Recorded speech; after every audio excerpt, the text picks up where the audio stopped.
person on the stand had sent this out through their spirit and stabbed her in court. And a man at the court said, hold on a minute, that broke off my knife the other day, and you were there, and you saw it, and you must have hidden it. And instead of the magistrate saying, oh, that means she's just lied in court, they said, let's just move on. They said, and that didn't happen, let's just move on. The other thing that was interesting is whenever the girls accused someone who was powerful, too powerful, like there was a guy called Willard, who was the acting president of Harvard, big cheese. They accused him, and the magistrate said, no, you must have made a mistake. You mean Constable Willard, who you've already accused, who's already in prison.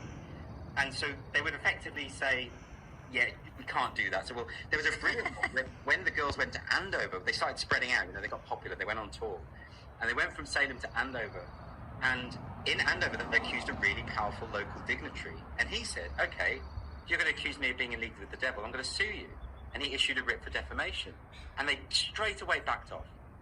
So, unless the devil is terrified of being sued, it wasn't real, and people knew it wasn't real. So the people were generally going along with it out of terror, I think, because there were such good people. There was a woman called Rebecca Nurse who was considered the most respected, upstanding Christian woman in the village of Salem, and she was the one who said, "This is just a silly season. This isn't real," and they accused her, and she was hanged. So if that can happen to someone like her, then it could happen to anyone. And I think what we're living through today is no one's getting hanged.